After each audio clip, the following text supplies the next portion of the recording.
قیامت کا منظر ہوگا، میں اپنی بیگم سے کہوں گا میں تمہیں نہیں پہچان۔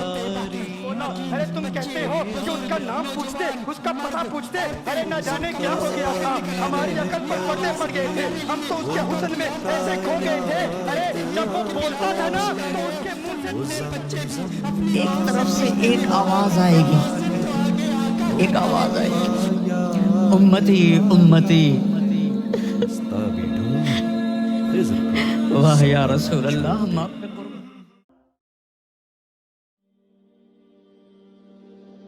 گناہ کی حقیقت کیا ہے؟ گناہ کا آغاز مکڑی کے جالے کی طرح کمزور ہوتا ہے اور انجام جہاز کے لنگر کی طرح مضبوط ہوتا ہے۔ شروع میں تو انسان سوچتا ہے کہ ایک دو بار گناہ کر کے پھر چھوڑ دوں گا، مگر آج اور کل کرتے کرتے گناہ کی عادت اتنی پختہ ہو جاتی ہے کہ بعد میں چھوڑنا مشکل ہو جاتا ہے۔ گناہ آکاش بیل کی طرح ہوتا ہے جو انسان کو اپنی لپیٹ میں لے لیا کرتا ہے۔ آپ نے بعض درختوں پر پیلی سی بیل دیکھی ہوگی، وہ اس پورے درخت کو اس طرح اپنے قابو میں کر لیتی ہے کہ درخت کی نشو و نما رک جاتی ہے۔ اسی طرح گناہ کرتے کرتے انسان کی روحانی نشو و نما رک جاتی ہے۔ گناہ کی مثال ناسور کی مانند ہے۔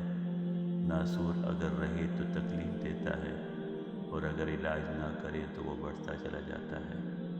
یہ گناہ انسان کے روحانی لباس پر دھبے ہوتے ہیں، جیسے انسان کو ظاہر کے لباس پر دھبا اچھا نہیں لگتا، اسی طرح اللہ تعالیٰ کو روحانی لباس داغدار اچھا نہیں۔